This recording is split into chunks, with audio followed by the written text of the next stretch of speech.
근데 이제 나오시고.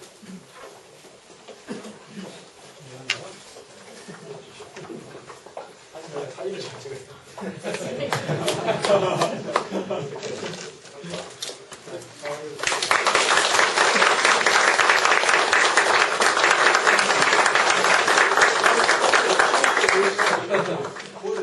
사진도 찍고 갔으면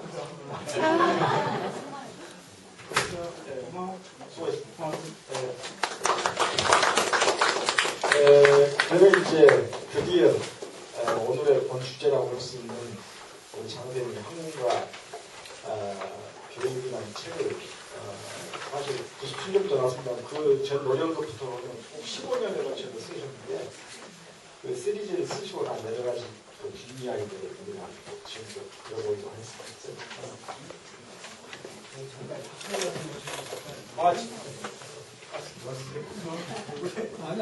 아니, 곽경남 멋있어요.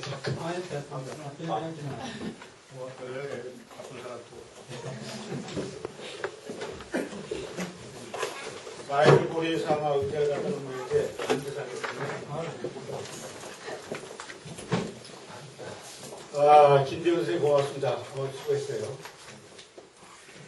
나도 프린트된 글씨 있는데 그거 참고하세요. 이 모인 걸 주선한 학회 회원 여러분, 이거 모임에 참석한 여러분에게 감사드립니다. 학문과 교육이라는 주제로 저희가 그동안 집필한 CGS의 왕관을 기념하는 오늘의 모임에서 지도자인 나에게 발언의 기회가 주어졌기 때문에 독자가 책에서 읽을 수 없는 몇 가지를 얘기하려고 합니다. 그 내용은 시리즈 작업을 시작한 동기, 시리즈의 출판 과정, 시리즈의 개요, 그리고 저자가 의도한 의미를 이해하는 데 필요한 독자의 독보기나 나의 희망 상징이 되겠습니다.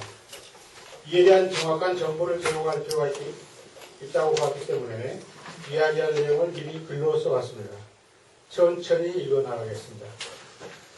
먼저 시리즈 작업을 시작한 동기가 궁금할 겁니다. 여러분도 아시다시피 한동안, 그러니까 정확하게 말하면 40대 중반까지 나는 교육심리학자로서 탄탄한 길을 걸었습니다. 그러다가 갑자기 자신의 학자적 위치에 대한 심각한 회의와 위기에 휩싸이게 되었습니다. 분명 교육학과에 소속해 있고 스스로 교육학자로 자임하고 있던 내가 사실상 교육에 관해서는 전혀 아는 바가 없다는 것을 깨닫게 된 것입니다. 이는 마치 딛고 있는 계단이 와르르 무너지는 것 같은 충격이었습니다. 찬찬히 주위를 살펴보니까 비단 나뿐만 아니라 교육 철학, 교육 사회학, 교육 행정학, 교육 과정, 교육 평가를 전공하는 다른 동료들의 경우도 사정은 마찬가지였습니다. 단순히 계단이 아니라 건물 전체가 무너져 있다는 것을 알게 된 것입니다. 이런 방향착오가 어떻게 교육학 전체에서 일어날 수 있다는 말인가? 그 의문을 추적해 본 결과 교육학의 출범 자체에 그 원인이 있었음을 늦게나마 알게 되었습니다. 교육학은 애초부터 교육 현상을 탐구하려는 동기에서 나온 것이 아닙니다. 단지 교사 양성을 담당하는 일군의 집단이 멋대로 교육학자로 자처하면서 자기들이 하는 모든 연구를 교육학으로 규정해왔던 것입니다. 교직의 수행에 필요하다는 이유로 대학의 교육학과에 철학, 심리학, 사회학 등 온갖 외래 학문들이 무분별하게 도입되었으며 그 전통이 지금의 이류, 잡학의 양태로 귀결된 것입니다. 말하자면 교육 현상은 아직도 탐구되지도 않은 채 그런 족보를 가진 교육학자들에 의해서 사방팔방의 외래적 사실들로 왜곡되거나 은폐되고 있다는 엄청난 사실을 알게 되었습니다. 그 시점부터 그런 문제를 먼저 깨달은 나라도 솔선하여 자율적인 교육학을 정립해 나가겠다는 큰 결심을 했습니다. 그 뒤 수많은 시행착오적인 모색을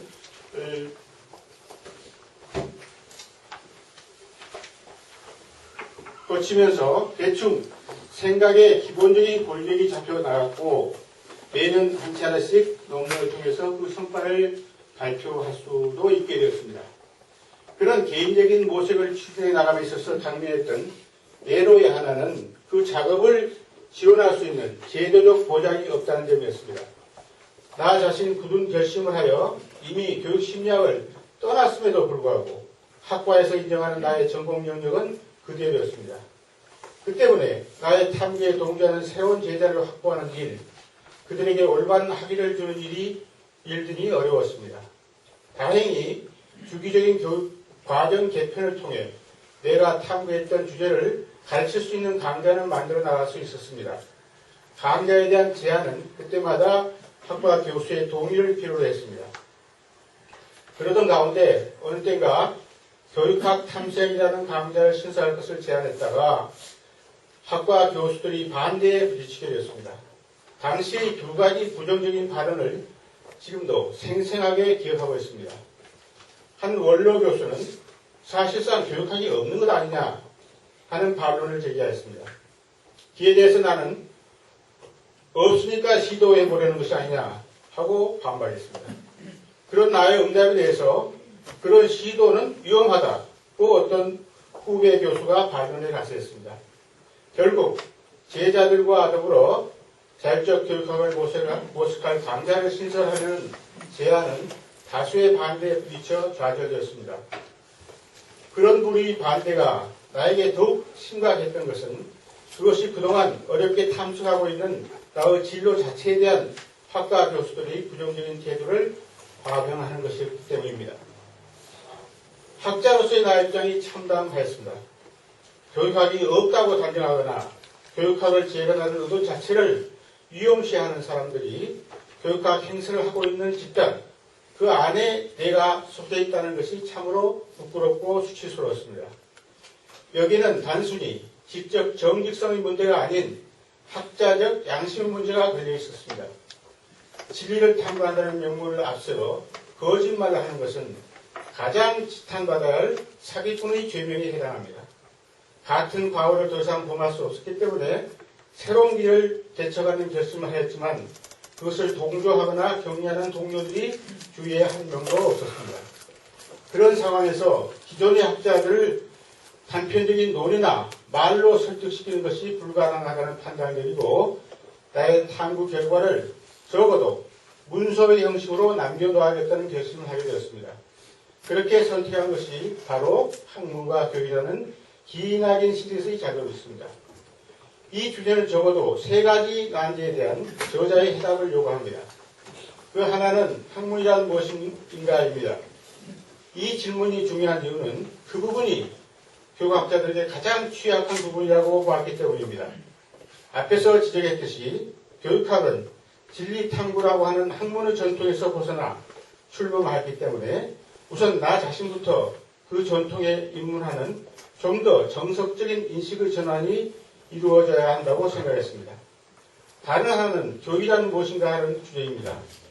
여기서 결국 교육학의 문제가 제기되고 그 대안으로 어쨌든 내가 모색한 모종의 교육관이 제시되어야 할 것으로 보았습니다. 마지막으로 학문과 교육의 관계는 무엇인가 라는 주제입니다.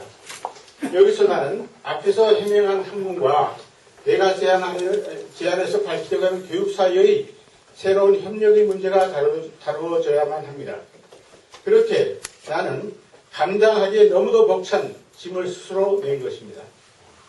시리즈가 출판되온 과정을 말씀드리겠습니다. 1989년에 착수하여 올해 초에 마감을 했으니까 멀고 험난한 21년의 작업, 나의 중년 이후의 세월을 다 바친 작업입니다.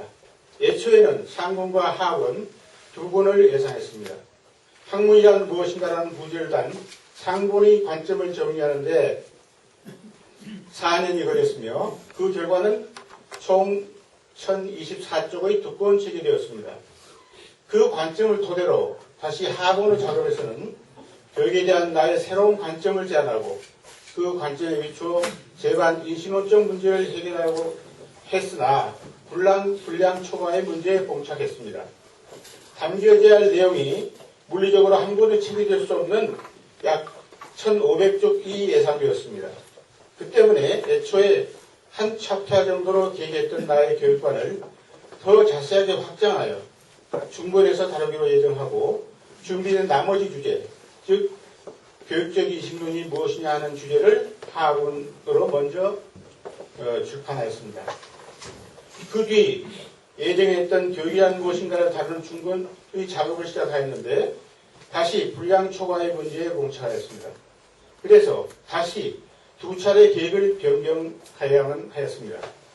첫 번째로 변경한 계획은 중본을 1과 2로 둘로 나누는 것이었습니다. 그렇게 해서 중본 1이 먼저 출판되었습니다. 그런데 중본 2의 작업을 하면서 역시 불량 초과의 문제가 다시 발생했습니다. 그 내용을 한 권의 책으로 나눠놓기는 너무도 그렇게 불가능했기 때문에 중본 2로 예정되었던 내용을 둘로 나누어 중본 2와 중본 3으로 출간하기를 이르렀던 것입니다. 이렇게 해서 처음에는 학원의 한 챕터 정도로 예정했던 교육에 대한 논의가 중본 1, 중본 2, 중본 3으로 나누어 10년에 걸쳐 출판된 것입니다.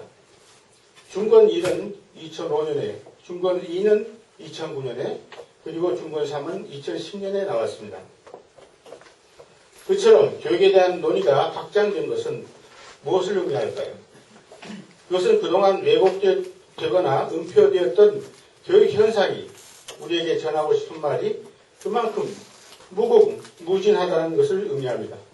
그 여인에게 귀 기울이는 사람이 있다면 그는 얼마든지 새로운 이야기를 들을 수 있을 것입니다.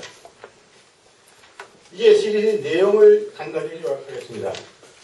학문과 교육의 시리즈 내용은 이미 있었던 논의를 정리한 것이 아니라 나나름의 독창적인 새로운 발언이라는 특징을 갖습니다.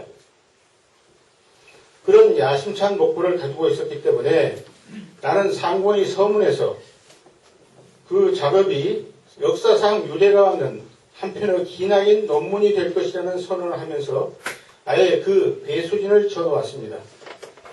그런 문서상의 약속은 시리즈 작업의 전 과정에서 어김없이 지켜졌습니다. 상권, 중권 1, 2, 3, 하권 총 5권의 책은 아프것이 비우것의 전제가 되는 방식으로 세계적으로 구성되었습니다. 상권의 주제는 학문이란 무엇인가입니다. 그 주제를 다루기 전에 기존의 문헌을 조사하면서 참으로 고리타분한 이야기들 뿐이라는 것에 놀라지 않을 수 없었습니다. 여기서부터 내가 독자적으로 발언하고 공헌할 여지가 많다는 희망을 갖게 되었습니다. 그 희망은 1급 학자들이 공감할 수 있는 방식으로 학문의 정체성을 밝히는 것이었습니다. 그에 대해서 내가 취했던 관점의 특징은 학문을 수도계의 하나로 규정하였던 데 있습니다.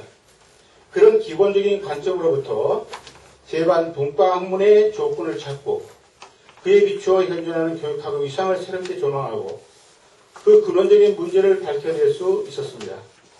그 문제란 앞에서 지적했듯이 지금의 교육학은 교사 양성을 위한 교직 과목으로서 일종의 이류 잡학에 해당하며 교육 현상의 탐구하는 아무 무관한 역사적 계기에서 출현했다는 치명적인 사실입니다.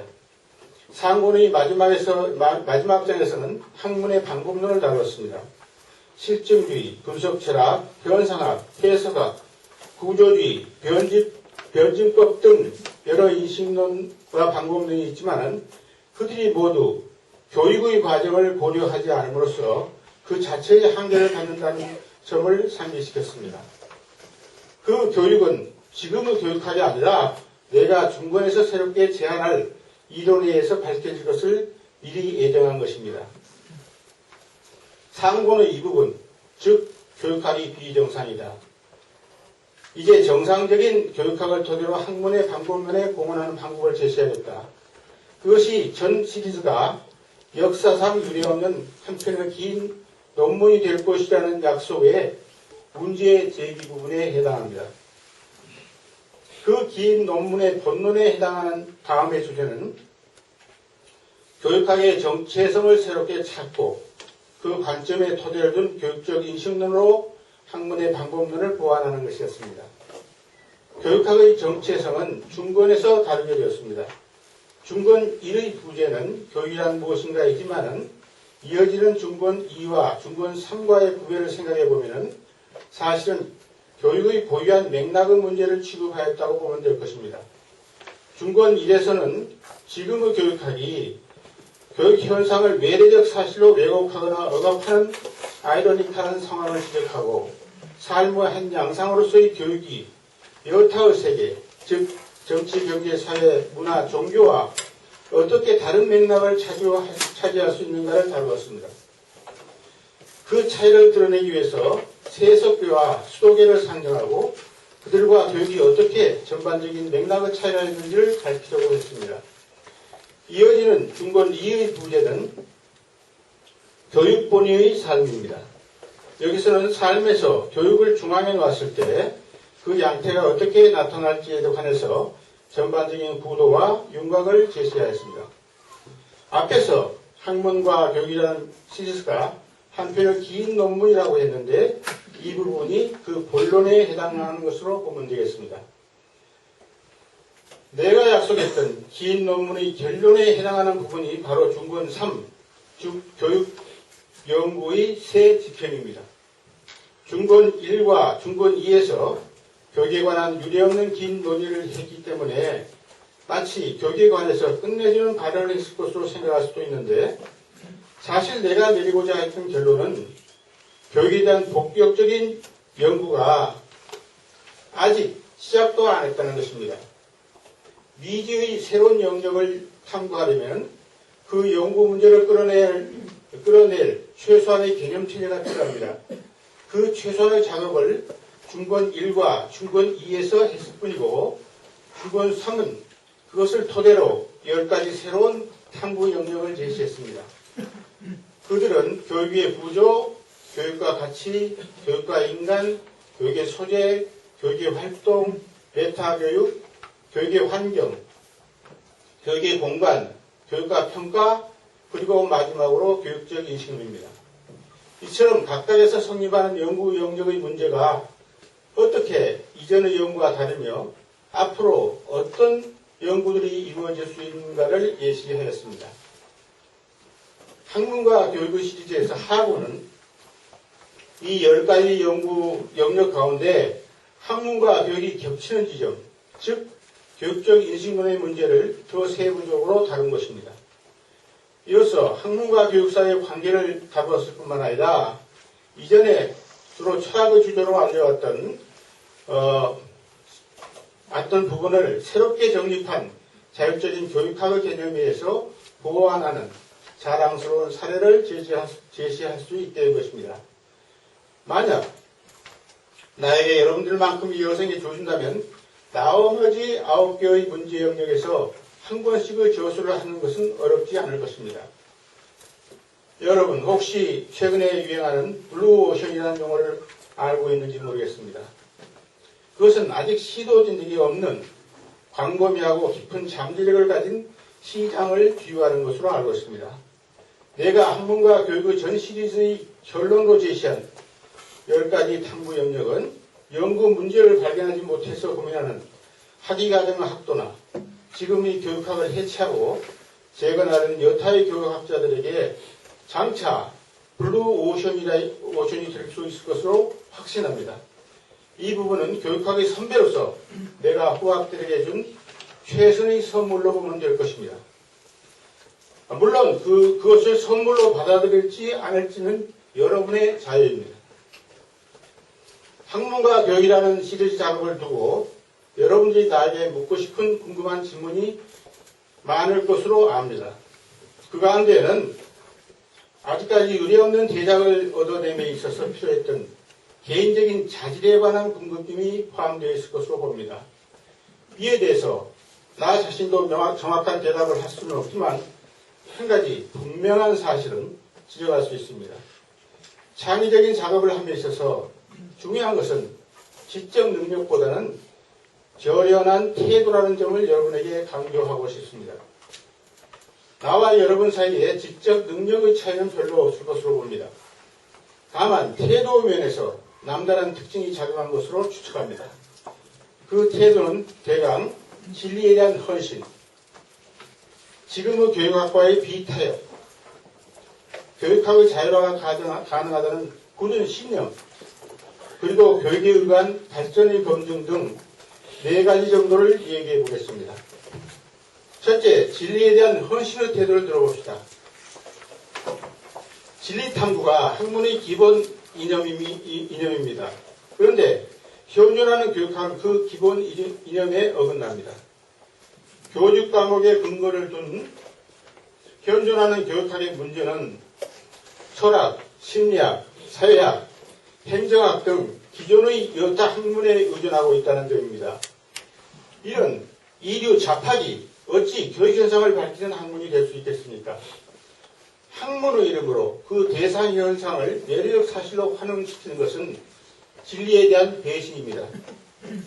그 엄청난 과오를 알고 있거나 시인하면서도 그릇된 교육학에 아직 머무르고 있는 사람은 교육 현상을 탐구하는 것이 아니라 단지 그릇된 교육학을 학문 외적인 목적을 위해서 이용하는 데 불과합니다.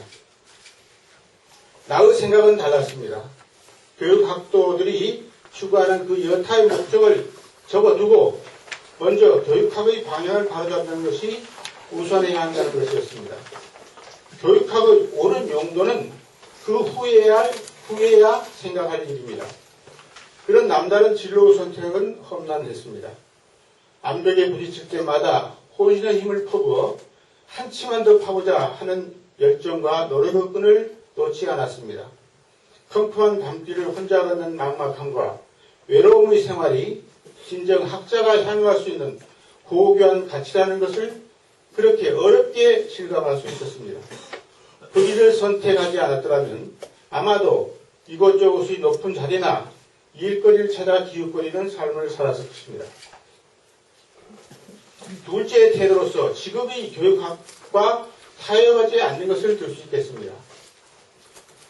나는 교육심리학자로서 훈련을 받았는데 그것이 심리학이며 교육학이 아니라는 사실을 알고 난 후 2가지 선택이 놓여 있었습니다. 하나는 심리학으로 전공을 바꾸는 것이며 다른 하나는 그 심리학을 단호하게 포기하고 교육학을 재건하는 일에 일익을 담당하는 것입니다. 나는 후자의 길을 택했습니다. 자기가 하는 학문에 문제가 있다면 그것을 회피하는 것이 아니라 풀어나가는 것이 학자의 본분이라는 생각에서였습니다. 그것은 단지 본분일 뿐만 아니라 영광이기도 합니다. 그런 생각에서 이전에 교육심리학을 중심으로 대학에서 내가 가르쳤던 이전의 모든 강좌를 중단하고 대신 교육에 대한 나름의 관점을 정리하여 제시해 볼 수 있는 새로운 강좌를 개설하고 진행했습니다. 모르긴 해도 이런 경우는 역사상 선례가 없을 것입니다. 그 강좌로서 중권 3에서 연구 영역으로 제시한 것, 즉 교육과 인간, 메타교육, 교육의 환경, 교육적 인식론을 들 수 있겠습니다. 선행 연구가 전혀 없는 상황에서 그 강좌를 만들고 진행하는 것이 얼마나 난감했을지를 상상해 보십시오. 강의 시간에 들어가기 전 단 몇 분 전까지 강의 내용을 정리하고 고피했던 아픈 기억이 아른히 떠오릅니다. 물론 강의는 어설플 수밖에 없었지만 그런 방식으로 후진들에게 적어도 거짓말은 하지 않는다는 학자적 양심을 지킬 수 있었습니다. 지금 생각해도 그런 용기와 집념을 유지할 수 있었던 나 자신을 대견스럽게 생각합니다. 셋째의 태도로서 교육학의 재건이 가능하다는 굳은 신념을 들 수 있겠습니다. 앞에서 교육학 탐색에 대한 강좌를 내가 교육학과의 강좌로 제안했을 때 교육학이라는 것이 있는가 하는 반문을 선배 교수로부터 받았던 사례나 새롭게 교육학을 탐색하는 것이 위험하다는 반론이 후배 교수로부터 나왔었다는 사례를 지적했습니다. 그런 식의 반응은 예외적인 것이 결코 아닙니다. 자신의 학문에 대해서 가진 교육학자들이 고질적인 태도를 잘 대변했다고 봅니다. 교육학자들은 남의 학문이 자신의 학문이 될 수 있을 것이라는 착각을 하고 자신의 학문을 만들어내야 한다는 사실을 도외시했습니다. 학자로서 갖춰야 할 기본적인 태도를 결여하고 있는 것입니다. 학문의 세계, 그리고 그 안에서 얻어진 모든 지식이 모두 창작의 소산입니다. 만약 교육학자가 다른 분과 학문으로부터 배울 것이 있다면 그 결과가 아니라 그처럼 고유한 지식을 창조해낸 과정이라는 생각을 나는 견지했습니다. 먼저 타 학문의 지식은 교육학의 지식이 될 수 없다는 것이 분명합니다. 만약 고유한 의미의 교육학을 정립하려면 그것은 그것들을 제외한 어떤 것이 되어야 하며, 그러기 위해서는 다른 분과학의 경우가 그러하듯이 대상의 현상을 포착할 수 있는 개념을 창조할 수 있어야 합니다. 나는 나의 시리즈 작업에서 교육 현상을 포착할 수 있는 새로운 개념 체제를 구성하려고 꾸준히 노력했습니다. 새 수론 새 부대라는 격언이 있습니다. 교육이란 말 자체를 제외한 모든 용어를 새롭게 만들어 썼습니다. 만약 그런 원칙을 일관성 있게 적용하지 않았다면 나의 논의는 기존의 논의에 또 하나의 개념적 혼란과 왜곡을 첨가하는 결과를 가져왔을 것입니다. 내가 견지했던 마지막 태도는 가는 길이 옳은 것인지를 꾸준히 검증하는 데 써왔던 독특한 방법에 관한 것입니다. 내가 선택한 진로는 계산된 모험이었습니다. 그릇된 학문을 바로잡는 일을 선도하는 일이 학자가 포착할 수 있는 절호의 영광임에 틀림없다는 생각을 했습니다. 남이 가지 않는 길을 가는 것은 모험입니다. 이에 수말하는 것은 자신이 가는 길이 옳은 것인지 혹은 그런 것인지를 스스로 판별해야 하며, 또한 남에게 자신의 것이 옳은 것임을 증명해야 한다는 것입니다. 바로 그 부분에서 현존하는 학문의 방법론의 문제를 제기한 것이 바로 나의 교육적 인식론입니다. 그 취지는 스스로 변하지 않고는 진리를 체험하거나 입증하기가 어렵다는 점이고, 다른 하나는 아직도 그 이전의 단계에 놓인 사람에게 그것을 입증하기 위해서는 자신이 체험한 바를 다시 체험하도록 돕는 것입니다. 교육적 인식론에서는 전자를 상부에 의한 자증이라고 하고 후자를 하와에 의한 타증이라고 합니다. 연구를 진행하면서 이전의 문제로 제기되었던 것이 이후의 노력에 의해서 해소되는 것을 느낄 수 있었습니다. 그 느낌은 완성이라는 충족감입니다. 사실 마지막으로 출판된 중권 3의 끝문장을 쓰면서 큰 건물을 짓는 작업에서 마지막 벽돌 한 장을 끼워 넣는 느낌을 가질 수 있었습니다. 그것은 한 치의 오차가 있어도 불가능한 결과입니다. 그것이 나의 작업에 대한 자증에 해당합니다. 그런 진리 체험에 대한 타인들의 공감은 그동안 내가 경험했던 상구의 과정을 그들에게 독려함으로써만 얻을 수 있다는 생각을 가지고 있습니다. 그것이 바로 하와의 과정입니다. 여러분들도 내가 수행했던 상구를 반복할 수 있다면 동일한 느낌을 가질 것으로 생각합니다만, 그 부분은 비단 나만의 과제가 아니라 여러분의 과제이기도 합니다. 나의 혁신적 작업의 결과가 언제쯤 그리고 얼마나 인정받을 수 있을지는 알 수 없습니다. 그것은 나의 몫이 아니면 분명합니다. 이 작업을 시작할 때 나는 교육학 내부의 공인이 쉽지 않을 것을 예견하였습니다. 최근에 지난 자료를 정리하는 가운데 내가 학문과 교육의 시리즈 작업을 시도할 때 미리 써놓았던 서문을 발견하고 그런 예견이 있었다는 사실을 알게 됐습니다. 그 부분을 읽겠습니다. 나는 이 글을 쓸 때 지금 사람들이 그 내용을 쉽게 소개해 주리라는 기대를 가지고 있지 않다. 언젠가 내 이름을 가진 사람이 이런 생각을 했다는 것을 기록하는 데 그 뜻이 있다. 따라서 이 책이 얼마나 팔리느냐 하는 관심 밖이다. 도서관의 목록에 들어있고 책이 풀폐되지 않는 상태로 선반에 진열되어 있으면 그것으로서 족하다. 그러니까 출판 기념회를 갖는 이 순간 내가 의도했던 최초의 목적은 이미 달성된 것입니다. 나는 그 출발 시점에 가졌던 학자적 양심의 가책을 벗어나 이제 교육학자로서의 어느 정도의 책무를 수행했다는 보람과 자부심을 가지고 있습니다. 그러나 긴 열을 거쳐서 교육학을 새롭게 정립하여 나가면서 내가 점차 일반인들 혹은 기존의 교육학자들과 점점 멀어져 간다는 생각을 갖게 되었습니다. 이 말은 저자인 나와 독자 사이에 당장 공감과 지원을 받기가 어렵다는 것을 의미합니다. 그런 문제가 있었기 때문에 나는 저서의 어느 서문에서 교육학의 미래에 참여한다는 말을 언급한 적이 있습니다. 나는 저서 어느 내가 보기에는 교육학은 어느 때고 한골 탈퇴해야 성립할 수 있는 미래의 학문입니다. 여러분 가운데 혹시 교육학이 존재한다고 볼 사람이 있을지 모르나 사실 그것은 환상과 착각입니다. 다만 그 실상을 인정하지 않는 관례가 유지되고 있을 뿐입니다. 내가 교육학 탐색이라는 강좌를 제안했을 때 어느 선배 교수가 나에게 제기했던 반문, 사실상 교육학이 있는가가 바로 현실에 대한 확실한 해답입니다. 교육학의 현황을 다룬 어느 다른 저서의 저자가 교육학은 그 진로의 방향이 틀렸고 침몰하고 있는 배라는 결론을 제시한 것을 읽은 바 있습니다. 이 때문에 교육학은 이제부터라도 새롭게 모색되어야 합니다.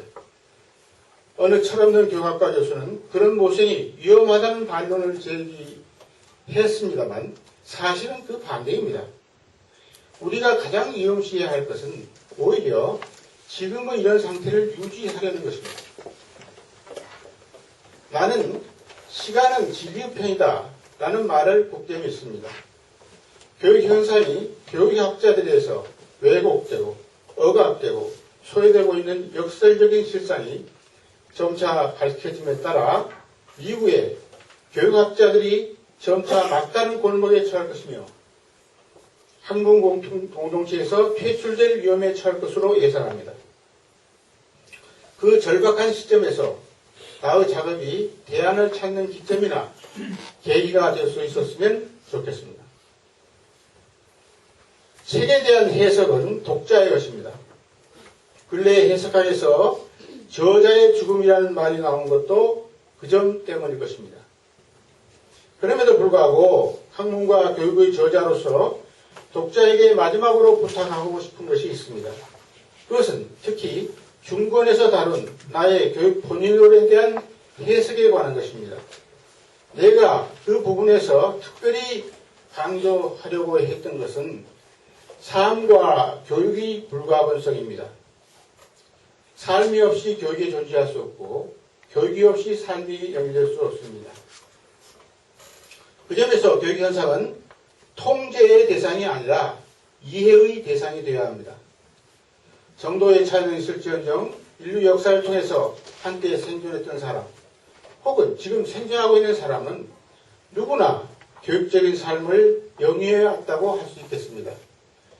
그런 교육의 보편적인 삶을 일반 사람들이 더욱 주목하게 하고 그 자체로서의 가치를 인정할 수 있도록 교육의 이론을 제안하는 것이 교육학자가 수행해야 할 지상의 과제입니다. 중권 1, 2, 3은 그 과제의 출발점을 예시한 것입니다. 그 내용은 교육에 대한 이전의 용어로는 표현할 수 없었기 때문에 앞에서 이미 지적했듯이 새 수를 새 부대로라고는 말대로 새로운 개념과 용어를 불가피하게 도입할 수밖에 없었습니다. 새롭게 도입된 개념과 용어는 학교 중심의 개념과 용어는 총체적으로 다릅니다. 말하자면 내가 제안한 교육관과 기존의 교육학 사이는 개념적으로 통약이 불가능합니다. 지금의 교육학은 학교에 대한 학제여고이며 그 중에서도 오직 교육적 관점만이 배제된 측면들, 즉 철학적, 심리적, 사회적, 문화적, 행정적 측면만을 다루어왔다고 보면 될 것입니다. 교육 교육 현상은 역설적으로 그런 이류 잡학의 관점에서 왜곡되거나 은폐되어 왔습니다. 나의 교육 본의로는 그 은폐된 교육에 대한 부분을 보충하는 데 의미가 있습니다. 그러니까 내가 학교교육과 관련하여 진정을 원하는 것은 이제까지 교육학자들이 교육이라고 지칭했던 학교 안의 사실들을 교육 외적인 사실로 되돌려주고 나의 관점이 그 학제 연구 중 교육적 관점을 추가한 것으로 해석해 주기를 바라는 것입니다. 나의 주장과 기대는 비단 그것에 그치지 않습니다. 삶의 한 양상으로서의 교육을 이해하려는 나의 관점은 학교 밖의 교육을 포착할 수 있는 개념체제를 확보하는 데 역점을 뒀습니다. 따라서 나의 관점이 우리가 흔히 현존하는 교육학의 개념적 한계 때문에 도외시했던 학교 밖의 교육적인 삶을 더욱 두드러지게 드러내고 강화하는 데 한 몫을 하기를 기대합니다. 그런 나의 의도와 기대에 어긋나게 나의 작업을 기존의 교육학의 일부로 편입시키려는 경향이 보이는 것은 유감입니다. 그 흔한 예가 내가 불가피하게 도입할 수 없었던 새로운 개념이나 용어를 이전의 교육학의 개념이나 용어로 대체해서 해석하는 경우입니다. 이는 내가 그토록 탈출하려고 애쓴 지금의 교육학의 함정 속으로 다시 나의 관점을 빠뜨리려고 하는 것과 다름없습니다. 흥미롭게도 이런 경향은 학교에서 일어나는 모든 것을 교육이라고 보거나 그런 관점을 반영하는 용어에 고질적으로 익숙한 사범대학 출신들에게서 두드러지게 나타나는 듯합니다. 그런 실망 때문에 시리즈 작업의 성과를 저자의 의도에 더 맞게 해석하고 응용할 독자는 기존의 교육학에 물들지 않은 사람들일 것으로 나는 예상합니다. 나의 작업은 교사 양성기관에서 교육 현상 그 자체를 올바로 이해시키려는 교직 과목일 뿐만 아니라 삶을 영위하는 모든 사람들이 교육적 주체의 입장에서 읽을 수 있는 교양 과목이 될 수 있기를 기대합니다. 일전에 강북에 있는 교보 본고에 우연히 들렸는데 그때 이와 관련하여 흥미있는 사실을 발견했습니다. 내가 쓴 학문과 교육의 시리즈가 놓인 진열대의 섹션이 교육학 분야가 아니라 처약 분야의 학문 지식이라는 섹션에 진열되어 있는 것을 보았습니다. 일리가 있기도 하고 그렇지 않기도 해서 쓴웃음을 지었습니다. 당연히 교육학 분야의 섹션에 있어야 할 것이 왜 그곳에 진열되었을까? 그것은 아마도 학문과 교육이라는 주제가 교양의 성격을 띈다는 담당자의 판단이 작용했기 때문이었을 것입니다. 하지만 교양 과목이라고 하더라도 나의 시리즈 저서는 분명히 교육에 관한 것이기 때문에 교육을 이해하고자 하는 독자라면 나의 저서를 교육학의 섹션에서 찾아야 할 것입니다. 진열의 담당자는 교육학의 섹션에서 나의 저서를 마땅히 진열할 곳을 찾을 수 없다는 불평을 했습니다. 교육학 개론이라는 섹션이 있지만 나와 나의 책과 진열된 책 사이에는 너무도 큰 이질성이 있다는 것입니다. 그럼에도 불구하고 나는 그 담당자에게 교육학 개론의 섹션에 나의 저서를 진열하는 것이 어떨지 모르겠다는 충고를 하고 헤어졌습니다. 지금의 교육학이 아닌 방식으로 교육을 이해하려는 독자가 혹시 있을지도 모른다는 생각이 들었기 때문입니다. 그런 충고가 옳은 것인지는 아직도 모르겠습니다. 이야기가 공연히 길어졌습니다. 학문과 교육이라는 시리즈 작업의 성과를 저자인 나에게 한마디로 말하라고 하면 그것은 자율적인 교육학이 가능하다는 하나의 범례를 성립시킨 것이라고 주장하고 싶습니다. 철학, 심리학, 사회학 등의 학문적 결과를 따르거나 응용하는 지금의 교육학은 숙명적으로 이류 잡학의 양태를 벗어나기 어려우며 그것은 더 나아가 교육 현상을 탐구하는 학문의 이념에 역행합니다. 나의 기나긴 작업은 그런 숙명적 질곡에서 벗어나 자율적인 학문의 진로 선택이 가능하다는 것을 입증하려고 하였습니다. 그 그 과정에서 어려움도 많았지만 교육 현상에 논리를 부여하는 작업이 진행될수록 점차 이전에 보이지 않았던 세계가 전개되는 것을 확실하게 느낄 수 있었습니다. 여러분들도 같은 태도를 취한다면 내가 오늘 얻은 만큼의 결과를 누구나 얻을 수 있을 것으로 확신합니다. 오늘 기념하는 학문과 교육이라는 시리 작업의 성과는 그 부피만으로 보아서는 언뜻 거창해 보이지만 그 결론은 매우 간명합니다. 무엇이 그 결론이겠습니까? 앞에서 나는 학문과 교육이라는 긴 논문의 결론이 교육연구의 새 지평이라는 부제가 붙은 중권 3이라는 점을 지적했습니다. 그동안 많은 사람들이 교육에 관해서 왈가왈부해왔지만 그것들은 일반 상식의 기초를 두었거나 혹은 외래 학문에 의해서 왜곡된 사실들입니다. 교육 현상에 대한 학문적인 연구를 한 사례는 별로 없습니다. 늦었다고 생각하는 시점이 가장 빠르다는 말이 있습니다. 지금부터라도 그 작업을 본격적으로 진행해야 합니다. 20년의 시리 작업을 하면서 나의 머리에서 떠나지 않았던 가장 큰 걱정거리는 여생이 작업의 완수를 허락할 것인가 하는 점이었습니다. 그 작업을 중도에서 붙인다면 너무도 억울할 것 같은 생각이 시종 들었습니다. 매일 산책을 하면서 건강을 챙겼던 것은 바로 그런 이유였습니다. 다행히 건강상의 별탈 없이 지금 보듯이 70세를 넘길 수 있게 되었습니다. 그 외에도 그동안 가정에 큰 문제가 없었던 점, 보호함과 고독과 싸워야 할 때 교육원리 연구회원들이 마음의 후원자가 되어 주었던 점, 그중 몇 명이 초고의 원고를 개정해 준 점, 그리고 서울대학에서 퇴직한 이후에 상가 교육연구소라는 연구공간을 이용할 수 있었던 점 등이 도움이 되었습니다.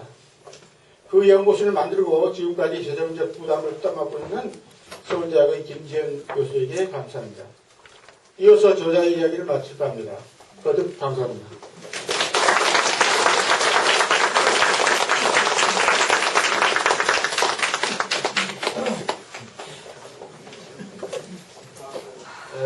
여러분 이렇게 많이 오실 줄 몰랐는데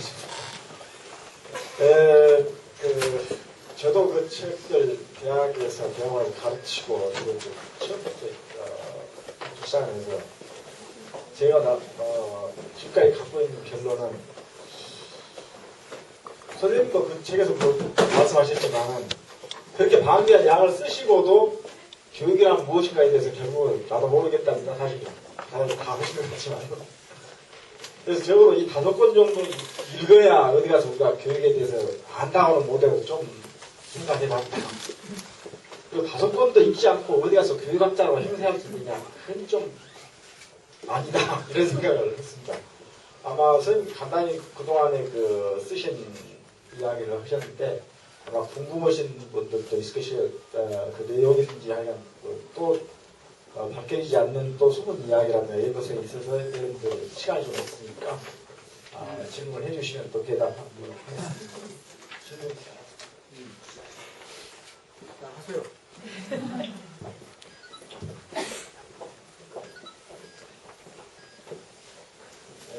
김남은 제가 선생님 그 중상고를 마쳤을 때 그 소회가 어떠시냐고 여쭤봤더니 이제 죽어도 여한이 없겠다고 그동안 정말 이걸 하면서 내 건강이나 여러 가지 이걸 못 끝낼까봐 너무너무 조마했었다고 그런 말씀 하셨는데 저는 그때 선생님께 정말 모태통의 대장정에 비유할 수 있는 험난한 길에 홀로 걸어오신 것 같은데 정말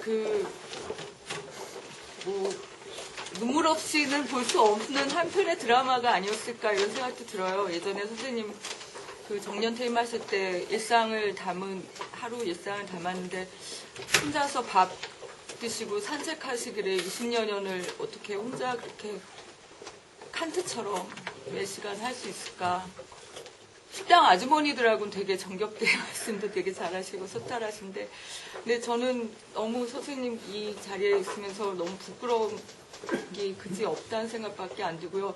앞으로 내가 40대 중반에 선생님 시작하셨던데 나는 뭐 하면서 이렇게 나이를 처먹고 앉아있었나 뭐 이런 생각이 많이 들어서 앞으로 20년이라는 세월 동안 내가 한들 선생님 같은 업적을 남길 수 있을까? 그건 도저히 불가능할 거라는 생각을 질문하는 사람이 너무 길다 말이에요. 들어요. 질문의 논지가 뭐야? 예, 그냥 소리가 그렇고요. 질문은 제일 궁금한 건 선생님 이제 앞으로 어떤 연구를 또 계속 하실지 그게 제일 궁금해요. 선생님 되게 저 같으면 이거 끝내고 그냥 여행 가고 앞으로는 너희들이 알아서 해. 난 모르겠다. 이럴 수도 있을 것 같은데 선생님은 안 그러신 것 같아서.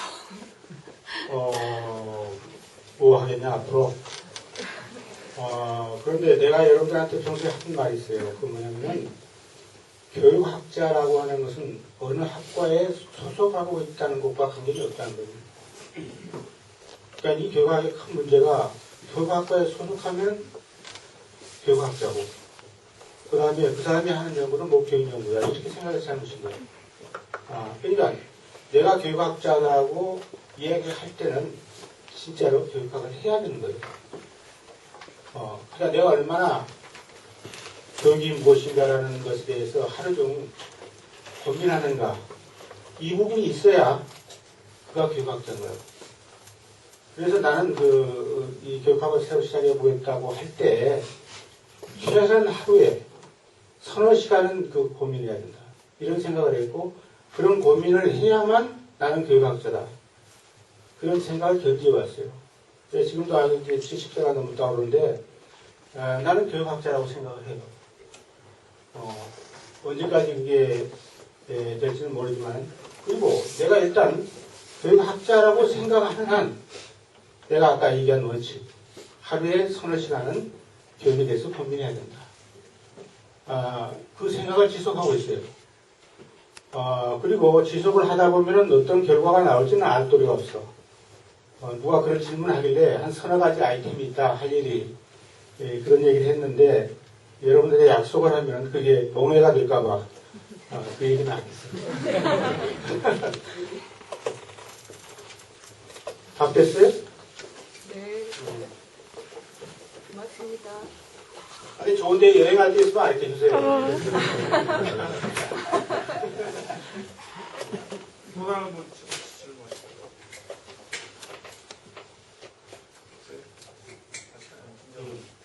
없어가지고 구서 입어야 되는데 안 입은 데가 하나 있어가지고 이게 집필 기간이 굉장히 길었잖아요. 근데 양이 많아요. 그러다 보니까 제가 이번에 접근을 작성하면 같이 한번 그냥 금방 속도로 스킵하면서 봤는데 똑같은 내용이 여기저기 많이 나오더라고요. 같은 내용이. 그래서 이게 어떤 집필의 효율성 면에서 좀 떨어지는 건 아닌가. 아니면은 어떤 애초에 어떤 소리에 있어서 짜임새가 조금 덜 갖추는 건 아닌가 그런 느낌이 좀 일부 들었었거든요. 똑같은 주제를 가진 내용들이 근데 한 번이나 무엇인가 얘기할 때는 이만큼 썼고 한참 뒤에 또 이런 무엇인가나 집필을 또 한번 나오고 이런 식으로 반복 출연하는 주제들이 있거든요.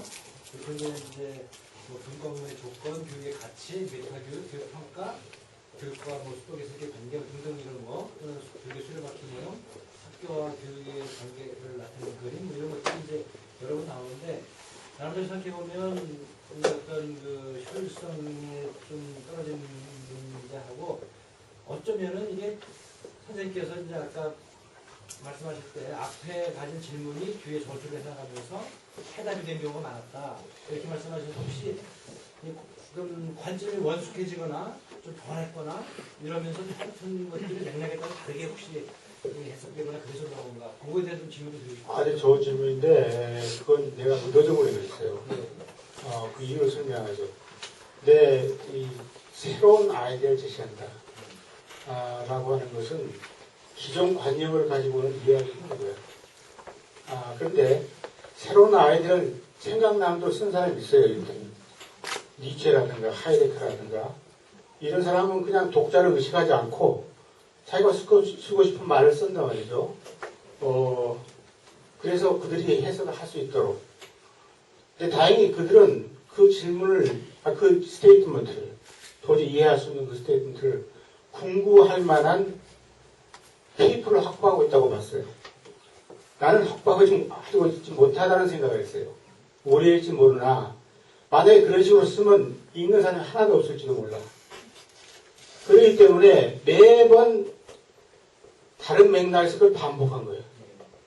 왜 그러냐면은 이미 여기 있을 때 일주일 쉬고 여기일 때 머리가 휙 돌아간다고.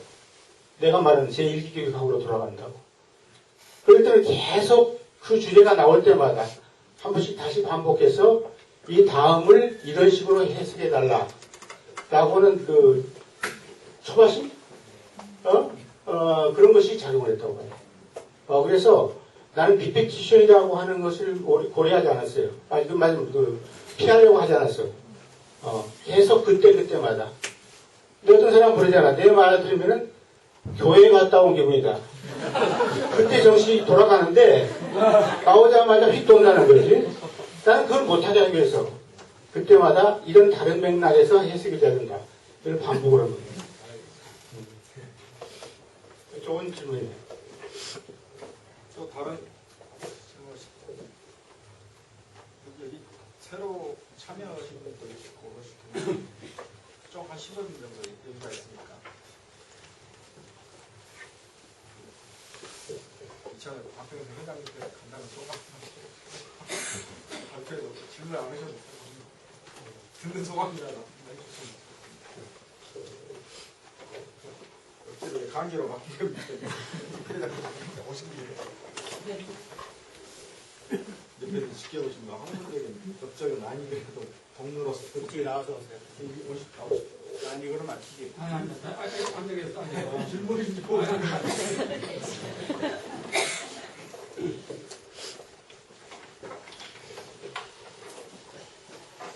우선 우리 존경하는 장상호 선생님이 이렇게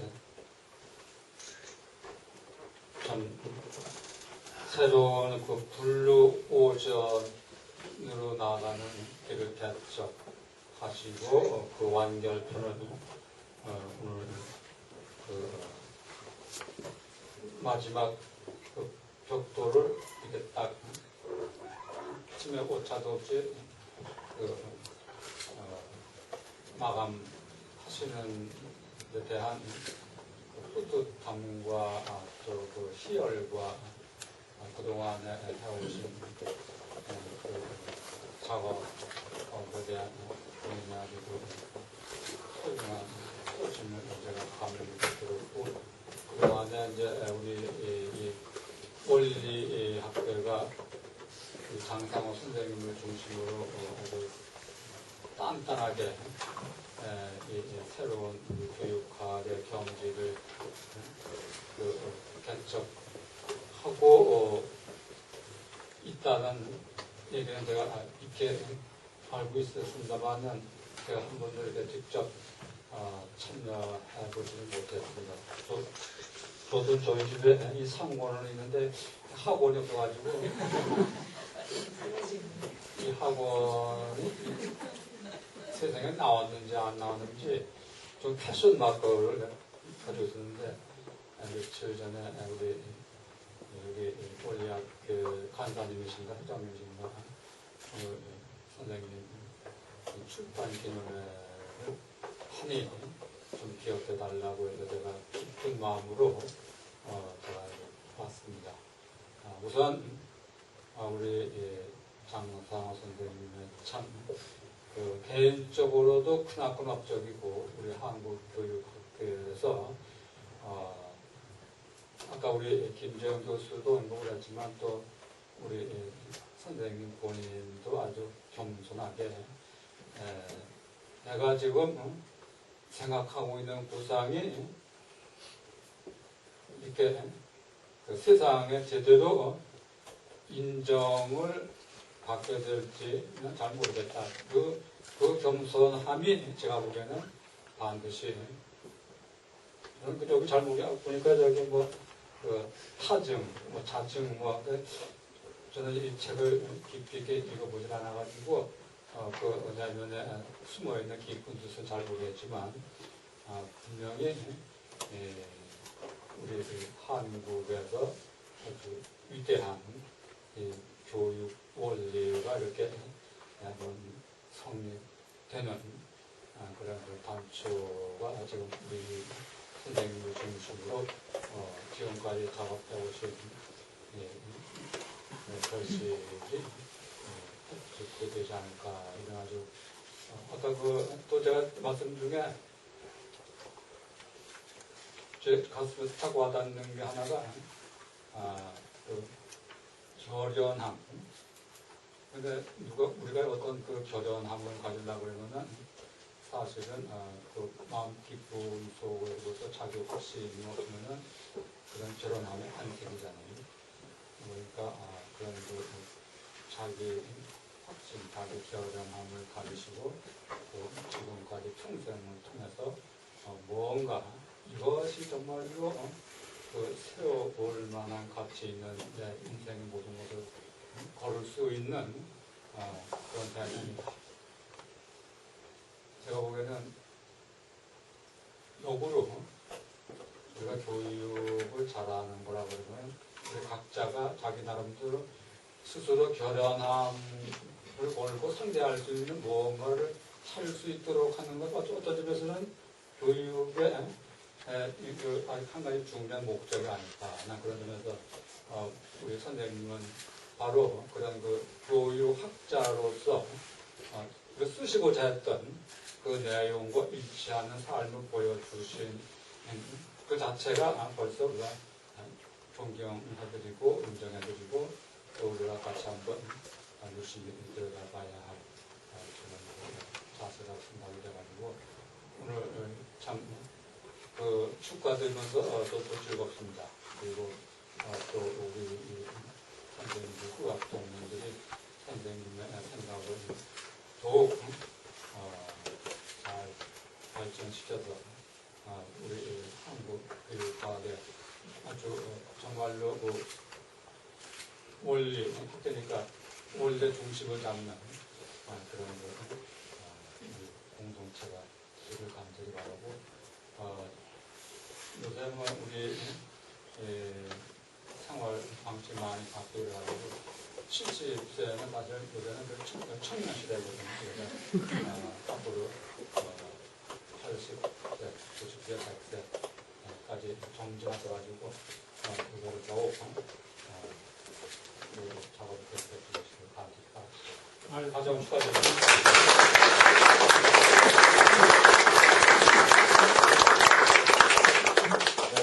회장님께서 아주 좋은 말씀 많이 해주셨습니다. 또 혹시 질문하실 분? 네.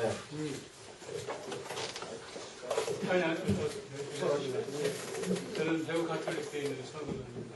굉장히 저로서는 죄송스러운 질문인데요. 제가 선생님 강의를 99년부터 2000년까지 상학교 연수를 들었습니다. 그때 드렸던 질문인데 철없이 드리던 질문이고 심각하게 못 들어서 늘 한번 배우면 드리고 싶었습니다.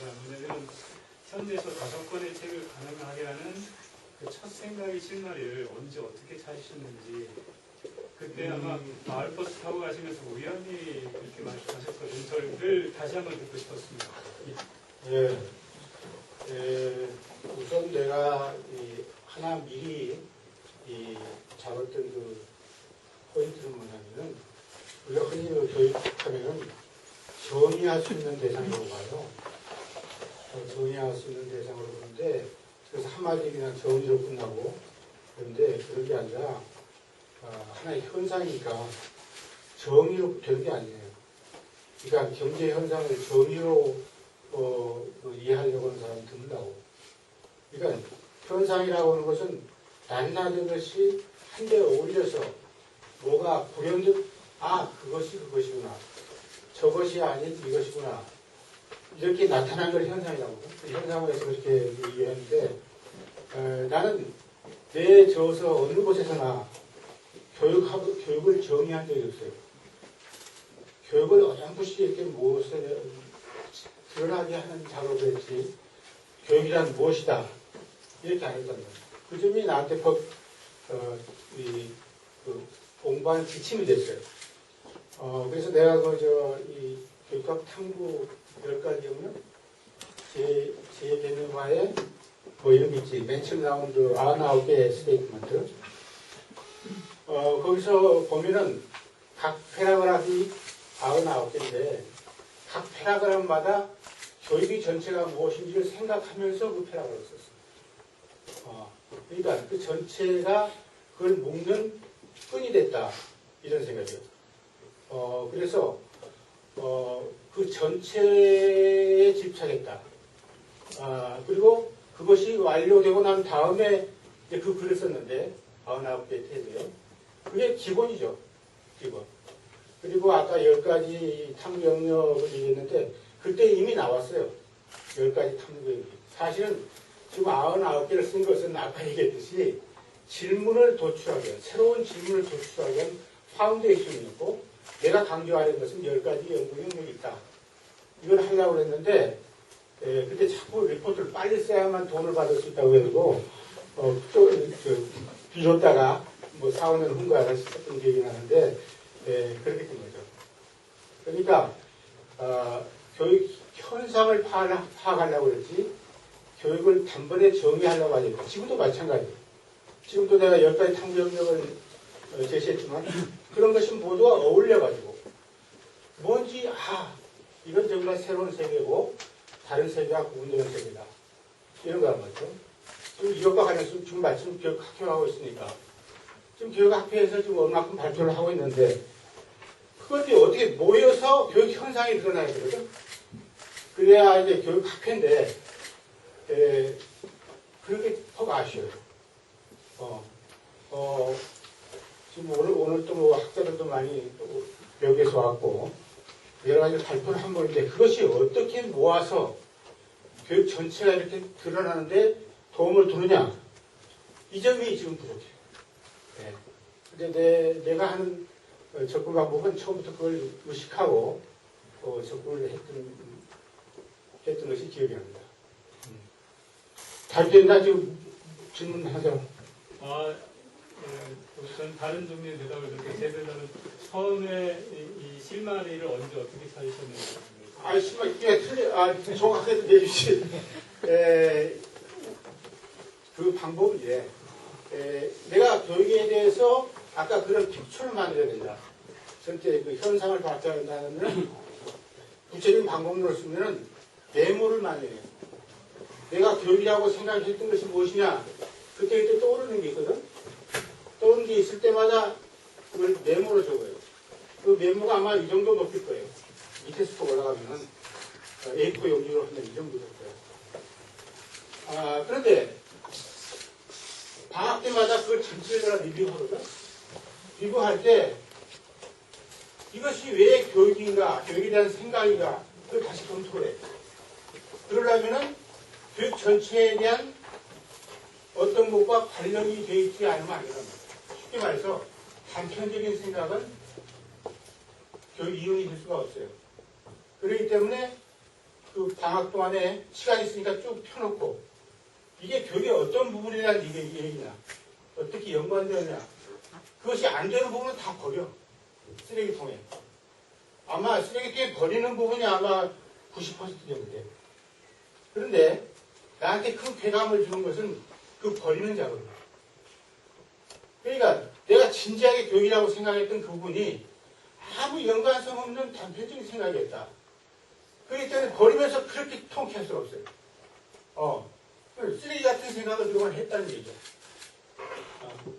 막연히 교육이라는 생각만 했지 그 현상의 어떤 부분을 차지하는 데에 대한 의미는 확보하지 못했다는 거예요. 그래야 이 부분을 써야 됩니다. 이제 다르죠? 네.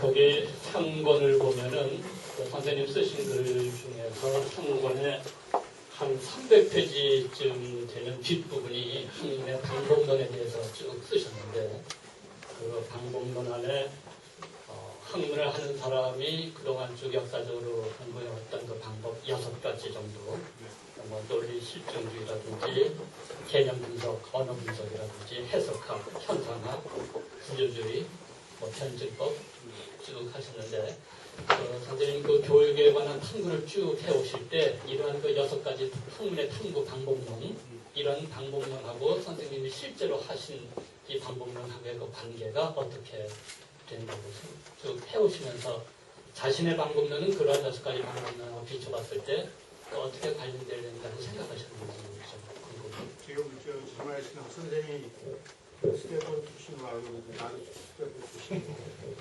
그야말로 미국적인 그 자리고 훈련받은 방법론은 실증주의예요. 쉽게 말해서. 그렇게 훈련받았잖아. 그런데 나는 그걸 탈피하고 싶었어요. 그러니까 지금 뭐가 새로운 교육학을 만들려고 그러는데 실증주의 틀을 벗어나야 된다. 그것도 논문이 돼요.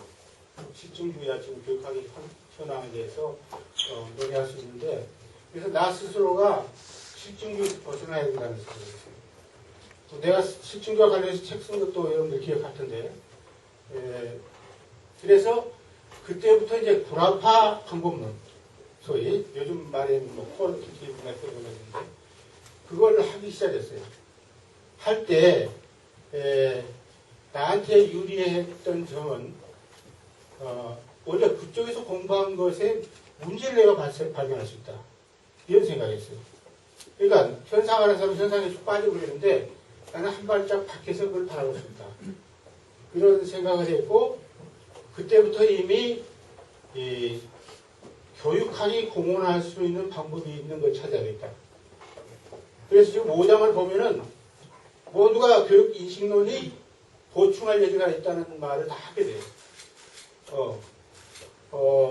처음에 내가 그 현상학부터 해석학 쭉 나갈 때, 구조 나갈 때, 교육에 의해서 보충될 수 있다는 말을 그 방법론 각각을 두고 내가 할 수 있을까? 두렵지. 그렇잖아. 그러나 앞으로 내가 학원에서 교적 인식론을 제시한다고 할 때, 그런 정도의 리뷰나 자신감이 없으면 못 쓰는 거 아니야. 그래서, 정통적으로 변증법이나 현상학이나 구조주의나 해석학을 공부하지 않은 사람의 입장에서 항상 교육을 한쪽으로 염두에 두면서, 그 방법론을 논의하게 됐죠. 근데 그 마지막 변증법까지 그 논의가 가능하게 됐을 때, 아까, 나가, 옳은 길을 사실 가고 있구나. 그렇게 안 될 때는 옳은 길이 아니잖아. 그런 아까 자진이라는 표현이지만 확신을 갖게 됐죠. 그리고 그걸 갖다가 학원에서 연결시켜서 해결을 할 수 있게 된 거란 말이죠. 그런 점이 아주 재밌는 에피소드였어요. 정말 나한테는 떨리는 작업이었죠. 5장에서 방법론 전체를 다룰 때. 내가 모르는 방법론이고. 또 앞으로 내가 만든 교육학의 이론으로서 그 맹점을 보완할 수 있다는 그 결론이 처음에는 확신이 없었는데 점차 분명하게 확신이 가더란 말이죠. 그래서 내가 아까 자꾸 교육 현상을 여인으로 비유하는데 마치 무슨 연애하는 기분이에요. 같이 대화하고 여인이 이렇게 들은 있고 나는 계속 말을 끌어내려고 그러고 여인이 말을 하고 이런 느낌인데 그게 통해요, 서로. 그래서 사실은 제일 감사한다면은 교육 현상 자체예요. 이게 나의 신뢰를 배신하지 않았다. 그런 생각이에요. 한치라도 배신하면 나는 끝나는 거야. 그리고 이 얘기를 그렇게 풍부하게 했음에도 불구하고 이렇게 어울리지는 현상이 나타나는 거. 그런 점이 정말 우리가 교육학하지만 너무도 우리가 도외시했다. 그래서 교육 현상에 대해서 그런 얘기 들어요. 그리고 내가 쓴 방법론은 아까 내가 말했듯이 교육적 인식론에 그런 걸 두고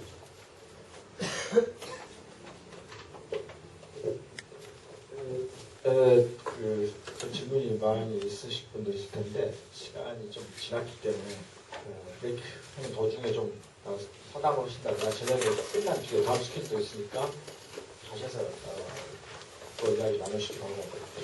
금년이 페르바르트의 교육학 일반 교육학이 출판된 지 꼭 204년 됐습니다. 근데 204년 동안 저렇게 대작이 교육학사에 나온 적이 없습니다. 여러분들 서점이라면 정말 교육학 계통의 살책이었어요. 근데 드디어 후학들한테 공부를 남겨주시고 더불어 한국말로 써자고 얼마나 편해요. 제가 볼 때는 앞으로 교육학 200년에 저런 대작이 나올까 저는 의심스럽습니다. 그동안 20여 년 동안 노고하시고 또 15년 동안 집회를 하시라고 고생하실 때 저도 그때 선생님 20대, 선생님 30대도 이제는 선생님 70대, 저는 60대인데 앞으로 2년까지 사실 했으니까 앞으로도 집회를 놓지 마시고 계속 후학들에게 좋은 글을 남겨주시고 좋은 가르침 주시기 바라면서 선생님께 뜨거운 박수를 드리고